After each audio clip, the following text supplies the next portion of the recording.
김건희 일가의 양평 공흥지구 특혜 의혹과 관련해 특검 수사를 받던 양평군청 공무원이 사망하면서 강압수사 논란이 불거졌습니다. 특검은 허위 강압 진술은 없었다고 반박하고 있는데 다른 특검 수사에 미칠 영향이 주목되고 있습니다.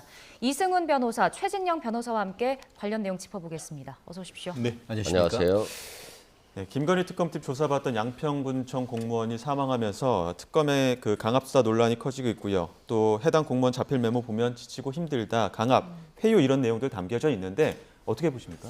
사실 민주당이 검찰 독재 정치 탄압 대책위원회를 만들어가지고 피의자를 죽음으로 몰아내는 살인적 검찰 수사를 규탄한다라고 했습니다. 그것과 지금이 뭐가 다르죠? 저는 1도 다르지 않다라고 생각을 합니다.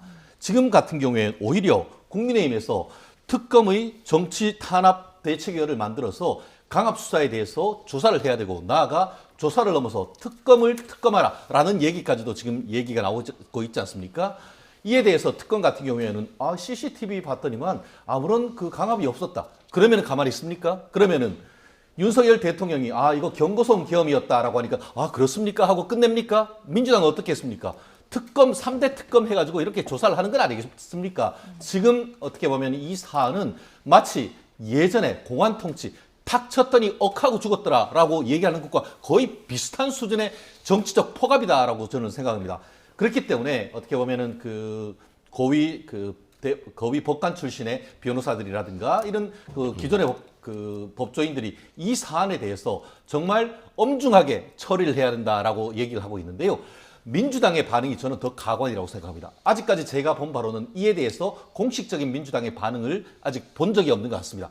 민주당이 그렇게 인권을 중시하고 민주당이 그렇게 검찰의 포갑에 의한 인권 탄압을 비판을 했다라고 한다고 하면은 이번 사안에 대해서도 특검의 인권 침해에 대해서 원칙적인 입장을 견지하면서 이에 대한 실체적 진실을 밝히겠다라는 그런 것 저는 반드시 필요하다고 봅니다. 네, 이 변호사님 어떻게 보십니까? 일단 좀 무슨 말을 하시는지 잘 모르겠고요. 고문으로 죽인 사람과 지금 이 진술을 통해서 극단적 선택을 하는 것과는 완전히 다른 사안이죠. 그리고 이 사안에 대해서는 저는 조사가 필요하다고 봅니다. 근데 이 사건이 발생하자 이게 민주당의 짓이다 이런 것처럼 하는 것은 너무 정치적이고 정치 쟁점을 하는 겁니다. 민주당은 특검을 지휘할 수 있는 권한이 없고요.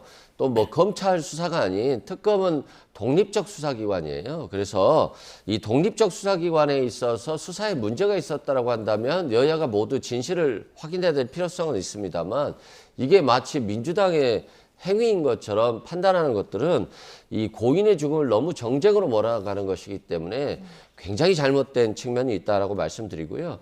특검이든 검찰이든 진실 발견 의무가 있고 수사라고 하는 것은 열심히 해야죠. 다만 그 수사가 너무 진실 발견에 치우치다 보니까 마치 거짓말을 하고 있다라고 몰아간다라고 한다면 이것 또한 강압적인 수사가 될 수 있고 잘못된 수사일 수 있거든요. 그리고 민주당에서도 검찰의 수사가 잘못했다. 과거에 검찰이 진실 발견한다는 명목하에 너무 프레임을 씌워서 거짓 회유, 조작하고 있다. 이런 논란들이 많이 있었기 때문에 만약에 이분의 이 사망이 검찰의 강압적인 수사에 의해서 됐다라고 한다면 우리가 또 한 번 이 수사 과정을 우리가 들여다보고 잘못이 있는지를 확인을 해야 되겠습니다만 마치 이 사람의 사망이 어떤 특검의 강압 수사다 또는 민주당의 강압 수사다 이런 취지로 일반화해버리는 것들은 굉장히 위험스러운 측면이 있어서 우리가 좀 냉정하게 사건을 좀 확인해 봐야 될 필요가 있다라고 말씀드립니다. 예. 네, 이제 특검에서는 이제 강압이나 회유는 없었다 이렇게 주장을 하고 있고요. 또 특검 내부에서는 정치권을 통해서 이 메모가 좀 공개가 된 게 석연치 않다 이런 부분도 있는 것 같더라고요. 어떻게 그거 보시나요? 조사해야죠. 그렇기 때문에 그런 거 다 조사하고 그에 대해서 지금 모든 것에 대해서 투명하게 그리고 자체 조사하는 것이 아니고 검찰이나 경찰에 의해서 즉각적인 압수수색을 통하고 나아가 지금 특검 수사는 바로 중지해야 된다라고 봅니다. 왜냐? 사실 그렇지 않습니까? 지금 포스코 건설이라든가 일반 건설에 있어서 현장에 있어서의 어떤 중대재해가 되면은 그 건설 현장 자체를 일단 중지시키고 그 원인을 확인한 다음에 그에 대한 대책을 세우고 새로운 어떤 절차를 진행하는 것 아니겠습니까?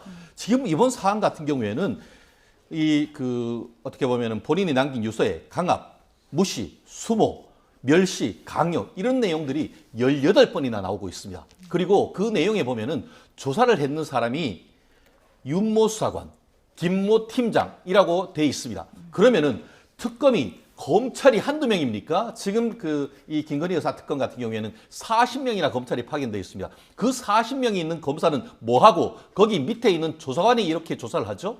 이와 같은 조사했는 것 자체에 대해서도 특검이 조사한 것이 아니고 수사관이 조사했다는 사실 자체에 대해서도 저는 문제를 제기할 수밖에 없다고 생각합니다. 실제 검찰 그 당시에 주무검사가 누구였는지 그런 부분을 비롯해서 그 조사를 하는데 옆에서 검사가 있으면서 그 내용을 하나하나 봤는지도 지금 확인해야 된다라고 보는데요. 지금 말씀하신 것처럼 그 해당 공무원의 메모, 사실상 메모라고 하지만 유서 아니겠습니까? 그것이 왜 그것이 국민의힘 쪽으로 해서 나갔지 이것을 제기를 하는 것 같은데 결국 그것은 달을 가리키는 달을 보지 않고 손가락을 얘기를 하는 건 아닙니까? 거기다가 지금 그 메모뿐만 아니고 원래 지금 따로 있다라고 하는 유서는 법적으로 봤을 때는 유족의 소유입니다. 그것이 범죄와 무슨 상관입니까? 그런데 유족들이 그 유서를 돌려달라고 하는데 경찰이 그것을 돌려주지 않고 있단 말이에요. 그렇게 하면서 이 사안에 대해서 오히려 시간만 가르고 끌고 있는 것이 아닌가 이런 비판이 있단 말이에요. 거꾸로 생각을 봅시다. 만약에 이 사안이 국민의힘 쪽에서 제기했던 그 특검이 조사하는 과정에서 일이 벌어졌다. 그럼 민주당은 지금 당장 그 특검 앞에 가가지고 난리를 칠 겁니다. 그러면서 특검을 당장 끝내고 특검에 대해서 이 사퇴라고 얘기를 할 겁니다. 그렇다는 점에서 역지사지해 보면 아는 겁니다. 돌아가신 분의 어떤 억울함을 생각하면 아실 겁니다. 그렇기 때문에 민주당 인권 굉장히 중요시하지 않습니까? 한 사람의 인권, 사건의 실체, 진실도 중요합니다만 한 사람의 생명이 아산한 이런 사안이기 때문에 사건의 실체적 진실을 자체적으로 밝힐 것이 아니고 국회에서는 국회 자체에 대해서 국정조사를 통해서 이 부분에 대해서는 해결을 하고 나아가 이 사안은 경우에 따라서 독직 폭행, 나아가 직권남용 권리행사 방해죄 이런 부분이 성립될 여지가 상당 부분이 있기 때문에 고위공직자 범죄수사처 내지는 검찰에서 즉각적인 강제 수사에 나가야 되는 사안이라고 봅니다. 여기에 대해서 혹시 첨언하시는 내용 있으십니까? 아니 뭐 역제의 사죄하자라고 해서 생각이 나는데요. 윤석열 정부 때 3년 내내 야당 대표 수사할 때 검찰이 너무 강압적이다. 많은 사람이 극단적 선택을 했다. 이 검찰은 개혁해야 된다라고 했을 때 국민의힘이 뭘 했습니까? 검찰이 정당하게 수사하는데 왜 민주당 너희들이 뭐 하냐고 뭐라고 하지 않았습니까? 그런 측면에서 역지사죄를 국민의힘이 좀 해봐야 되겠다 이런 생각이 들고요. 강압수사는 없어져야죠. 만약 이 사건에 있어서 경찰이 강압수사를 했다고 한다면 당연히 처벌될 수도 있고요. 이 특검 수사의 정당성이 훼손될 수도 있어요.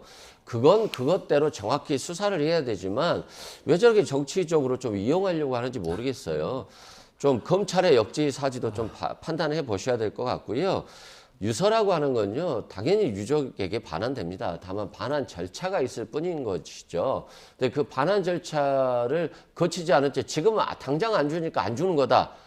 잘못됐다라고 판단할 필요는 없을 것 같아요. 이 유서는 당연히 반환된다라고 말씀드리고요.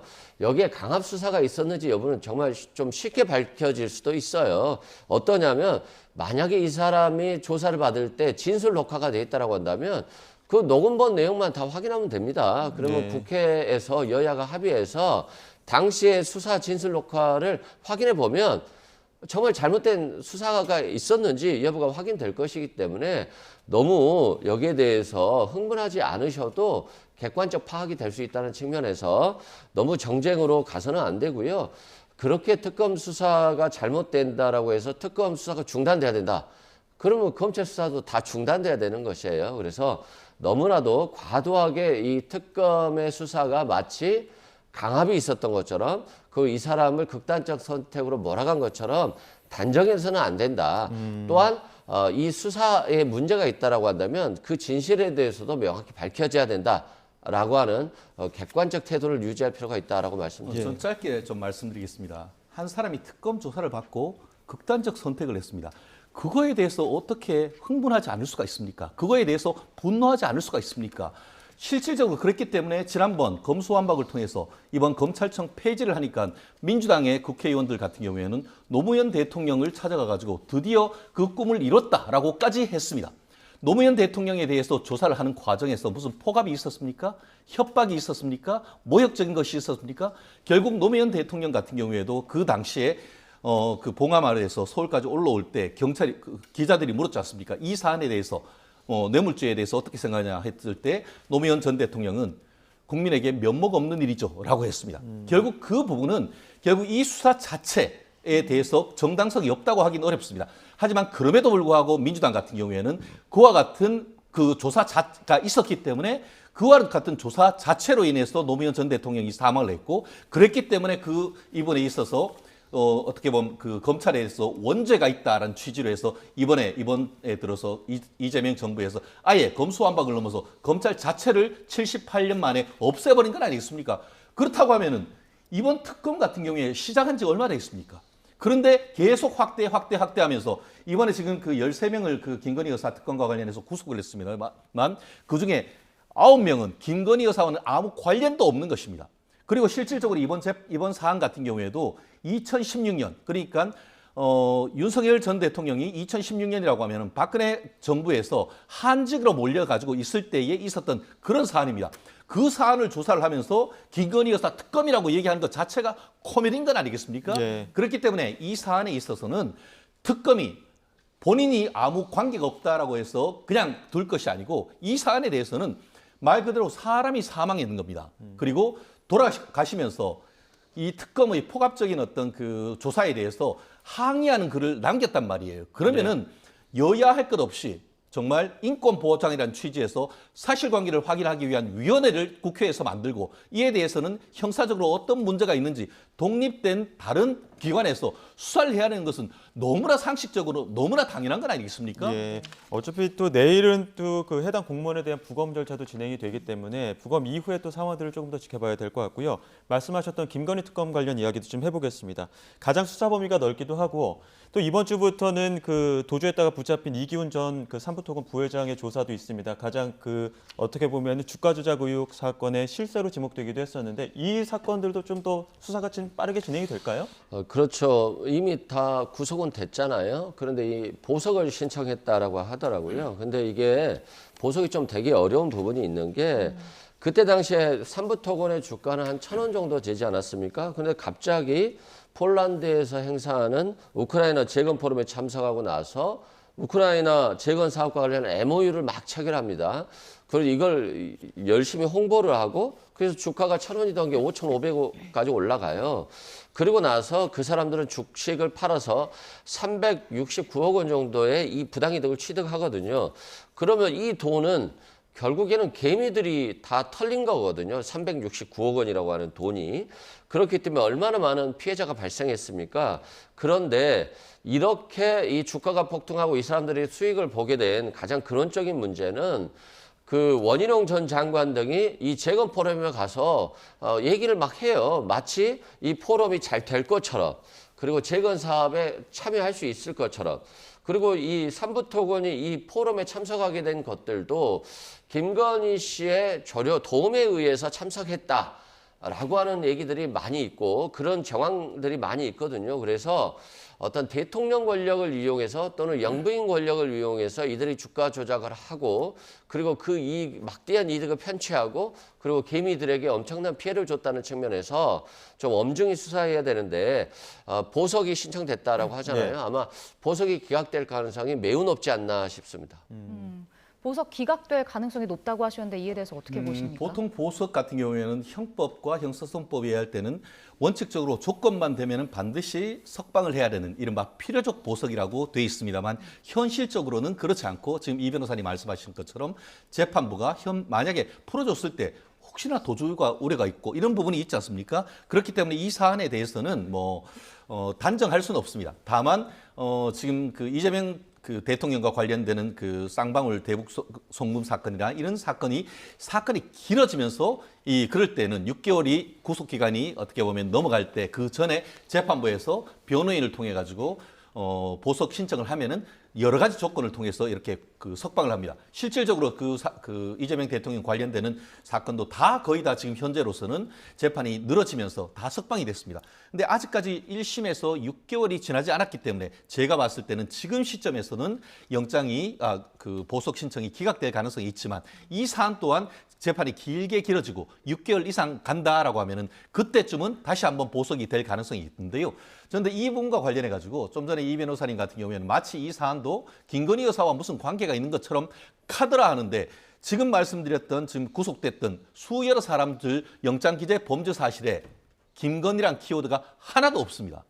그렇기 때문에 지금 그 국민의힘 저도 뭐 김건희 여사를 두둔할 이유가 전혀 없습니다. 말씀하신 것처럼 김건희 여사가 무슨 관련이 있다라고 하면은 김건희 특검에서 김건희가 있어야 되는데 김건희 여사 특검과 관련해서 구속된 13명 중에 9명 김건희 여사는 아무런 관련성이 없는 사건만 주야장천하고 있다. 이러면 이거 문제 아니겠습니까? 그러면서 며칠 전 같은 경우에는 40명 검사 전원이 나 좀 친정 검사로 돌려달라라고 얘기를 하고 있고 그런데 최근에 또 어제 봤더니만 특검 같은 경우에는 부장검사를 비롯해서 몇 명 더 검찰에 더 파견을 해달라는 이런 어이없는 얘기를 보면서 본인이 할 일은 제대로 하시라라고 얘기를 하고 싶습니다. 예, 말씀하셨던 내일 보석 심사가 있는 이일준 회장이나 이은근 전 대표 그리고 공판 준비 기일인 이기훈 삼부토건 전 부회장까지 공소장에 김건희 여사 관련된 사실 같은 것들이 없거든요. 이 부분에 대해서 좀 윗선으로 수사가 올라갈 가능성은 어떻게 보십니까? 일단 보강 수사가 잘 돼야 되는데 아직은 좀 미진한 것 같아요. 또 지금 주가 조작 세력들이 사실상 김건희 씨와 연관돼 있었다. 김건희 씨의 조력을 도움을 받아서 내가 주가 조작을 성공했다라고 한다면 처벌의 수위가 또 굉장히 높아지는 부분이 있어요. 그래서 자신의 범죄 방어를 위해서 김건희 씨에 대한 얘기를 하지 않고 있을 가능성이 매우 높다. 그런데 이걸 밝혀내는 것도 또한 특검의 실력이기 때문에 특검이 어떻게 실력을 좀 발휘할 것인지에 대한 고민이 있을 것 같고요. 또 이종호 블랙펄 인버스트 대표가 사실상 김건희 씨의 주가 조작과 관련해서 계좌를 관리한 정도 수준의 주가 조작범인데 마치 3부 체크라고 하는 얘기들을 썼잖아요. 그건 결국 3부가 곧 주가가 올라갈 것이다 라고 하는 것을 예상했다는 측면이 있고요. 또 뭐 최상병 특검과 관련해서도 그 임성근 사단장에 대해서 내가 돕고 있다. 그만두지 말라고 했다라고 하면서 마치 주가 조작범이었던 사람이 국정을 상당히 마치 운영하고 있는 것처럼 보여요. 인사에도 개입하고 주가 조작에도 개입하고 그 주가 조작에 김건희 씨의 조력을 받는 것처럼 이런 행사한 정황들이 많은데 문제는 이 사람들이 조사받아서는 김건희 씨와 무관하다 취지로 진술을 하고 있죠. 그렇지만 그 정황들로 봤을 때는 상관이 연관성이 있는 것인데 문제는 그들이 자신의 처벌 수위를 낮추기 위해서 김건희 씨를 진술하지 않는 부분이 있을 것 같아요. 그런데 이것에 대한 수사도 결국에는 특검이 잘 해야 되는 것이고 밝히지 못한다라고 한다면 미완의 수사로 남겨지지 않을까 싶습니다. 네, 지금 말씀해 주셨는데 이종호 전 블랙펄 인베스트 대표는 이제 최상병 특검팀 수사 대상에도 올라와 있잖아요. 말씀해 주셨는데 이제 임성근 전 사단장 그 구명로비 의혹과 관련해서 지금 참고인 조사를 받고 있는데 뭐 일단은 임 전 사단장과 일면식이 없다는 입장이거든요. 그럼 조사를 해서 좀 혐의가 추가될 수도 있을까요? 네, 뭐 실력 발휘 좀 해주십시오. 실력 발휘를 하는 것이 강압, 모욕, 무시, 멸시해서 피의자를 사망케 하는 겁니까? 있는 그대로 사실을 밝히되 답은 내가 정해놓고 그거에 대해서 그 얘기만 하라. 이런 식으로 해서는 안 되는 것이죠. 이 또한 마찬가지인 겁니다. 임성근 지금 사단장 같은 경우에는 이종호 블랙펄 대표에 대해서 일면식도 없고 만난 적도 없고 그리고 김건희 여사에 대해서도 내가 한번 정말 전화라도 하고 이런 혐의를 받았으면 억울하지도 않겠다라고 하는 얘기를 하고 있습니다. 말씀하신 것처럼 민주당은 모든 것이 카드라입니다. 카드라. 진짜 카드라였으면 증거를 한번 대보십시오. 결국 뭐라고 합니까? 사건은 실체적 진실은 증거를 통해서 과학적 증거를 통해서 발표를 하는 것이지 결국 답은 정해놓고 이런 카드라가 있는데 그에 대한 답을 해라 라고 하는 과정에서 이런 어이없는 사람이 사망하는 사건이 있었지 않습니까? 그러면은 이미 압수수색 그리고 휴대폰에 대한 포렌식 이런 거를 통해 가지고 벌써 몇 개월이 됐습니다. 거기에 대해서도 아무것도 안 나오는데 아직까지도 카드라라고 하면서 인디언식 기우제를 지내는 것 자체가 저는 코미디라 생각합니다. 그렇다고 하면은 이 정도면은 이 사안에 대해서 정리하는 것이 맞는 것이지 아무것도 근거도 없이 카더라라는 풍문에 의해서 계속 수사를 이어가는 것 자체가 실력이 없는 것을 넘어서 그거는 실체적 진실이 카더라가 사실이 아니라는 것이 오히려 가깝다. 저는 그렇게 봅니다. 예. 이게 모든 수사는요 카더라에서 시작돼요. 윤석열 전 대통령이 내란을 저지른 것이다 라고 하니까 국민의힘에서 얼마나 비판했어요. 근데 결국엔 내란을 저지르고 구속되지 않았습니까? 카더라인데 왜 구속이 되죠? 김건희 씨가 잘못한 게 없습니까? 지금 구속된 거 아닌가요? 뭐 카더라로 구속되지는 않았을 것이고 엄청나게 많은 명품백, 엄청나게 많은 먹거리, 그리고 인사 개입, 공천 개입 이런 것들로 다 구속이 된 겁니다. 카더라가 현실이 됐다는 측면에서 좀 국민의힘이라든가 윤석열 전 대통령 측이 반성해야 될 부분인 것 같고요. 항상 수사는 민주당이 하는 게 아니에요. 검사가 하고 특검이 하는 것이고 정치권에서는 의혹을 제기하고 수사기관은 수사를 통해서 기소하고 법원이 영장을 발부하는 것이지 잘못한 것이 없는 사람에게 법원이 영장을 발부하지 않는다는 측면에서 좀 지금 자신들의 어떤 행위에 대한 엄중함을 좀 파악해야 될 것 같습니다. 예, 내란 특검 소식도 좀 보겠습니다. 내란 특검에 의해서 구속됐던 박성재 전 법무부 장관 이제 모레 구속영장 실질 심사가 예정돼 있는데 구속영장 심사는 좀 어떻게 전망하세요? 저는 영장 기각될 가능성이 매우 높다라고 봅니다. 일단 영장 기재 범죄 사실이 내란 중요 임무 종사자 예. 플러스 직권남용 권리행사 방해죄 이 두 개를 넣은 것 같습니다. 근데 그 영장 기재 범죄 사실을 보면서 특검이 말은 그 내란을 넣었지만 내란에 대한 범죄 소명이 없을 때를 대비해서 예비적으로 사실상 그 직권남용 권리 행사를 방해죄를 끼워 넣었다라는 한마디로 범죄 성립에 대한 소명에 대해서 자신이 없다라는 느낌을 강하게 받습니다. 만약에 진짜 중요 임무 종사자로서 뭔가 했다라고 하면은 이미 오늘이 지금 그 10월 12일입니다. 그렇다고 하면은 만 10개월이 넘어갑니다. 그 전에 구속영장을 청구를 했어도 이미 청구를 했었어야죠. 그 사이에 도주했습니까?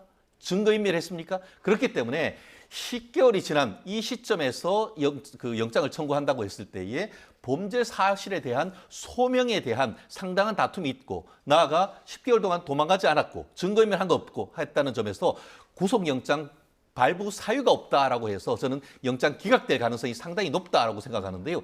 다만 지금 그 여러 가지 사실로 밝혀지는 점도 있긴 있습니다. 그에 대한 평가가 보는 측면에 대해서 다를 수 있기 때문에 최종적인 판단은 저도 조금 더 지켜보겠습니다. 네. 근데 이제 특검에서 이제 박 전 장관 지시로 이제 교정본부가 구치소별 추가 수용 인원을 점검한 문건도 확보했다 이렇게 밝혔었잖아요. 근데 이제 박 전 장관 측은 이제 폭동에 대비한 거다 이렇게 반박을 하기도 했는데 이런 부분은 좀 적용이 될까요? 그러니까 이게 좀 평가의 문제인 것 같아요. 박 전 장관은 중요 임무 종사를 했다라고 보고요. 직권 남용도 저는 했다라고 보고 영장이 발부될 가능성도 높다. 근데 이제 그 이유는 뭐냐? 박성재 전 법무부 장관이 합동수사본부에 검찰을 파견을 검토를 지시해요. 그러면 누구를 합동수사본부에 검사를 파견시켜서 누구를 수사하겠습니까? 결국에는 야당 유력 정치인들, 이재명 대표라든가 아니면 뭐 그 당시 원내대표, 박찬대 원내대표라든가 정청래 법사위원장이나 이런 사람들을 체포해 오잖아요. 그럼 이 사람들을 수사해야 되기 때문에 그 수사를 위해서 검사를 파견하려고 했을 것이고 출국 금지팀을 대기시켜요. 그럼 누구를 출국 금지시키겠습니까? 야당 유력 정치인들이 출국을 금지시키려고 하는 거예요. 그리고 구치소의 수용 인원을 점검해서 더 수용할 수 있는지를 확인해요. 그건 누구를 수용하겠습니까? 체포해온 야당 정치인들과 계엄을 반대하는 사람들을 체포해서 구치소에 가두려고 하겠죠. 이 정황은 거의 뚜렷하고 그리고 이걸 검사들에게 지시하거나 구치소에 확인하거나 모든 것들이 다 이루어졌어요. 그리고 이 진술도 확보가 됐습니다. 문제는 이것에 대한 평가를 박성재 전 법무장관은 아니 계엄이 됐으니까 계엄 매뉴얼에 따라서 내가 검사에게 지시하고 구치소에 지시하고 이렇게 한 것이고 나는 불법 계엄을 하려고 한 것이 아니다. 라고 하기 때문에 이런 변명이 지금 관련된 수사 진술과 증거 자료에 의해서 판사를 설득할 수 있느냐의 문제인 것이에요. 예. 어차피 고의의 부분은 머릿속에 있는 부분이기 때문에 결국 판사가 지금 특검의 수사 자료와 진술을 토대로 어떻게 법적 평가를 하느냐가 중요한 사유가 될 것으로 보여집니다. 마지막으로 짧게 조태용 전 국정원장도 이번 주에 소환 조사가 예정이 돼 있습니다. 어떤 부분 가장 먼저 보게 될까요? 사실 이 부분도 좀 코미디 같은 건데요.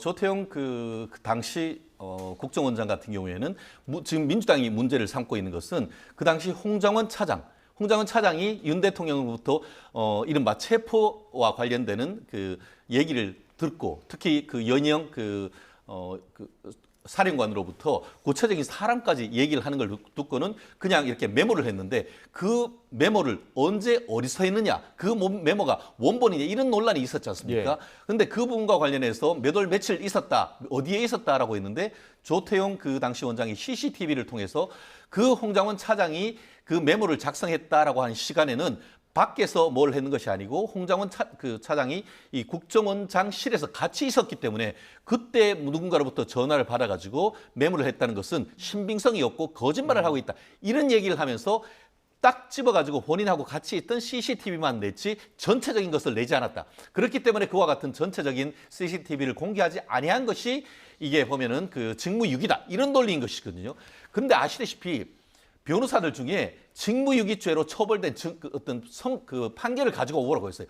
대한민국이 그 사법부에 직무유기로 처벌된 것은 거의 없고 고의적으로 그것을 거부했을 때는 있는 것이지 일부라도 이렇게 내는 것을 직무유기로 처벌한 전례가 없는 것으로 알고 있습니다. 그렇기 때문에 이런 사안이 법적으로 정말 그 직무유기가 돼서 그런 것인지 아니면은 조 원장까지 어떤 그 특검을 소환해서 어떻게 보면 그 조사하는 모습을 보이려고 하는 것인지 저는 헷갈리는 것 같습니다. 예, 어떻게 보십니까, 대표님? 아니 뭐 당연히 헷갈리죠. 기사를 보고 나서 특검을 재단하면 안 되죠. 이제 수사를 시작한다는 것이고 아직 영장을 청구하지 않았기 때문에 직무유기도 수사할 것이다. 라고 하는 것이지 직무유기는 처벌된 적이 없다. 이건 아닌 것 같고요. 조태용 원장이 굉장히 잘못한 부분이 있어요. 예를 들어서 홍장원 차장이 지금 체포조 명단 윤석열 전 대통령이 체포하라고 하는 명단을 보니까 굉장히 야당 대표, 야당 유력 정치인들이에요. 국회의장이라도 너무 황당해서 이걸 메모지에 적었다는 거잖아요. 그러면 이 메모지의 신빙성이 상당히 있는 것인데 이 메모지의 신빙성을 국정원장이라는 사람이 신빙성을 떨어뜨리려고 행위들을 해요. 아니 이 메모가 사무실에서 적었을 수도 있고 본관 1층에서도 적었을 수 있고 굉장히 그 장소에 대한 착오는 있을 수 있거든요. 그 장소의 착오를 마치 그 메모의 신빙성을 깨트리려고 CCTV를 선별적으로 제공을 해요. 이건 굉장히 잘못된 측면이 있고 지금 이 영상을 선별적으로 제공하는 그렇죠. 겁니다. 예. 그리고 또 이 지금 국정원장이라고 하면 계엄이 선포될 정황들에 대한 정보를 획득하면 국회에 보고하게 돼 있어요. 이건 국가 안보에 굉장히 위협적인 상황이기 때문에 그럼에도 불구하고 보고하지 않은 채 이걸 해버려요. 이것 또한 국정원법에 처벌 규정이 있어요. 그래서 국정원장이 뭐 처벌되고 안 처벌되고를 떠나서 국정원장이라고 하는 지위에 있는 사람이 이런 굉장히 엄청난 사건을 미리 확인하고도 국회에 국민들께 알리지 않은 것 이건 역사의 처벌이 더 큰 겁니다. 실은. 예, 알겠습니다. 여기까지 듣도록 하겠습니다. 지금까지 이승훈 변호사, 최진영 변호사 두 분과 함께했습니다. 고맙습니다. 고맙습니다.